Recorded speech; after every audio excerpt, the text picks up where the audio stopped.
Hi viewers, Assalamu alaikum and welcome back to my YouTube channel।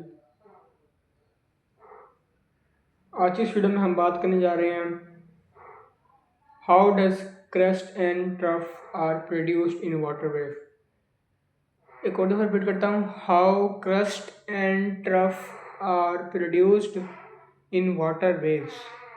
ठीक है, ये हमारा उसका टॉपिक है। तो वीडियो को शुरू करने से पहले मैं आप सब लोगों से ये कहना चाहूँगा कि अगर आप लोग हमारे चैनल पर नए हैं तो चैनल को सब्सक्राइब कर दें, बेल आइकन को हिट कर दें, वीडियो को लाइक और शेयर भी मस्ट कर दीजिएगा।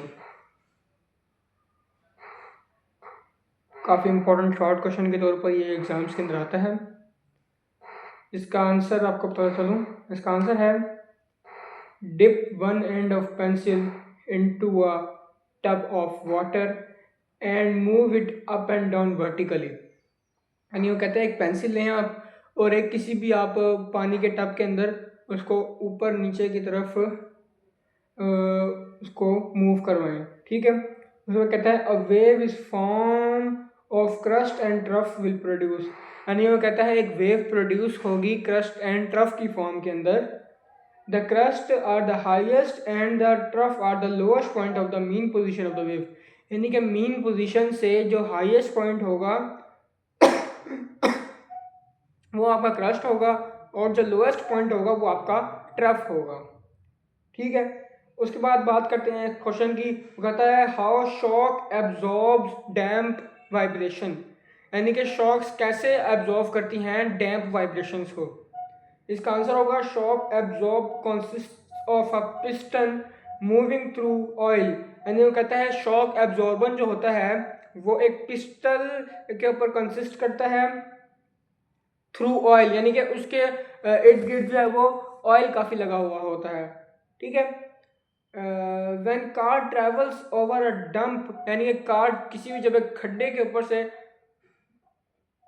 ट्रेवल करती है, इट में वाइब्रेट वायलेंटली, यानी कि वो काफ़ी ज़्यादा वायलेंटली वाइब्रेट करती है। Shock absorptions damp these vibrations and convert energy into heat energy. यानी कि जो शॉक एब्जॉर्प्शन होते हैं वो जो वाइब्रेशन से जो प्रोड्यूस होती है इलेक्ट्रिकल एनर्जी उसको कन्वर्ट कर देती है हीट एनर्जी के अंदर। उसके बाद नेक्स्ट क्वेश्चन है what is meant by the term compression and rarefaction. यानी कि कंप्रेशन और रेयरफैक्शन के बारे में आप क्या जानते हैं, वो हमसे ये पूछ रहा है। ठीक है, तो पहले बात करते हैं कंप्रेशन की। वो कहता है the region where particles of medium are close together are called compression. यानी कि वो रीजन जहाँ पे पार्टिकल्स ऑफ द मीडियम काफ़ी ज़्यादा जो है वो क्लोज टुगेदर होते हैं वो कंप्रेशन कहलाती है। And the region where particle of the medium are spaced apart are called rarefaction. यानी कि वो पार्ट है जिसके अंदर पार्टिकल्स ऑफ द मीडियम काफ़ी दूर होते हैं, यानी कि स्पेस अपार्ट होते हैं, वो हमें रेयरफैक्शन कहलाती है। उसमें कहते हैं longitudinal waves produce compression and rarefaction.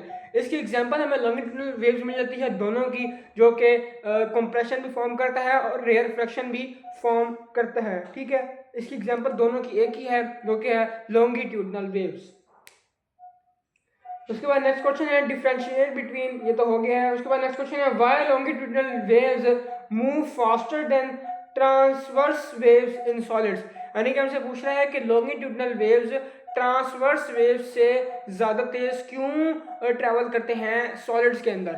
इसका आंसर होगा longitudinal waves move faster than transverse waves in solid because restoring force of longitudinal waves is greater than the restoring force of transverse waves।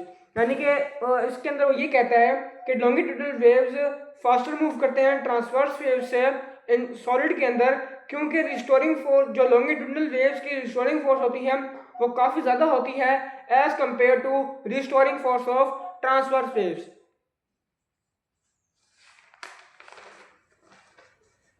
अब next question है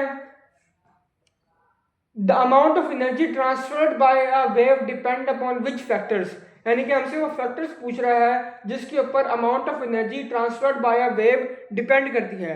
इसका answer होगा the amount of energy transferred by a wave depend upon amplitude of the wave. यानी कि जो amount of energy जो होती है वो डिपेंड करती है एम्पलीट्यूड ऑफ द वेव के ऊपर। तो वीडियो को यहाँ पर एंड करते हैं। थैंक्स फॉर वॉचिंग, अल्लाह हाफिज़।